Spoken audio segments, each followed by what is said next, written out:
opinion, what are the challenges that face the Muslim community in the United States, and how are those challenges similar or different from the challenges facing the rest of the community in America? Yeah, I think in many regards the challenges are very similar to facing everyone. Anyone who's trying to raise children in the United States at this time, be they Muslim or not, are very concerned about the popular culture, if we can call it that, that is so becoming so monolithic, not just here in the United States, but around the world. For the first time in human history, images can be transported abroad, anywhere on the globe, at just the click of a mouse on the internet. And information and images are transmitted so quickly, and these images can be so deep rooted in the psyche of young people as well as adults that Muslims find a tremendous challenge to try to maintain the identity and the values of Islam in an environment in which this monoculture is being so promoted through the mass media and through the various agencies of the media in this country.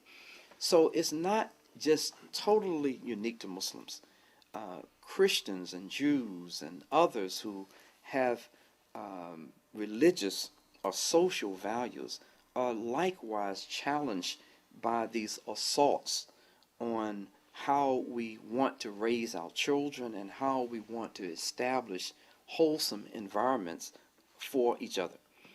It's not unheard of to go to some of the most remote villages on this planet and find children singing songs that are being in this country, especially the gangster rap songs and these kinds of things, because of the easy transmission of these images.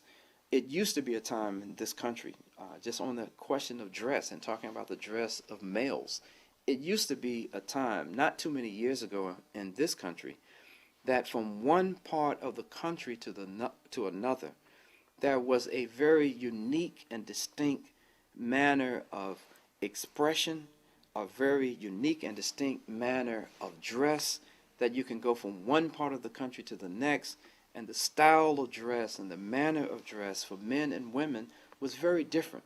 But now there's this kind of monoculture, and it's kind of a homogenized culture that is really the antithesis of what has made America what it is today, and that is the coming together of people from all over the world.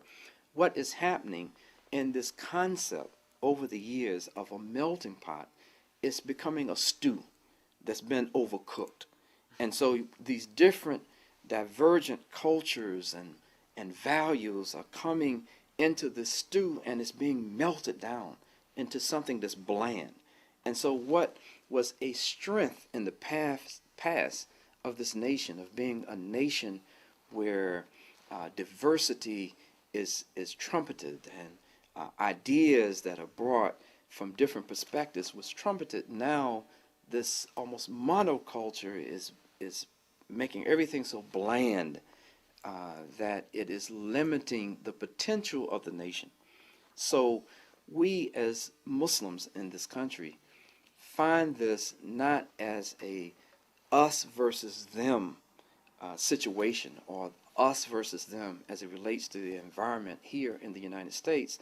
It's people of value, who have values, people who want to maintain values that are near and dear to them, whether we're Muslim or not, find we are challenged in a way that we had never been challenged before in human history, because of the availability of images that can so quickly be shot around the world. Well, to follow up with the previous question, I just want to ask you about the common areas in which both Muslims and non-Muslims can work together in order to help one another and improve the community. So if you can tell us more about those common areas. Sure.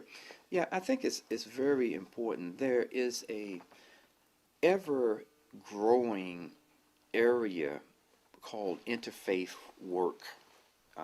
And I say an ever-growing area because interfaith work is not something that's just started in the last few years in this country. But what is happening today, as opposed to perhaps a few decades ago, or even less than a few decades ago, there was more of an emphasis on the part of Muslims for interfaith dialogue, in which Muslims and Christians and Jews and Hindus and others would sit down and explore the theology of the various faiths. But what has happened in recent years is more of interfaith work coming together around issues of common concern. So you have in areas like Habitat for Humanity, where just regular citizens come together and build houses for those who need houses, and they get these for very relatively cheap prices.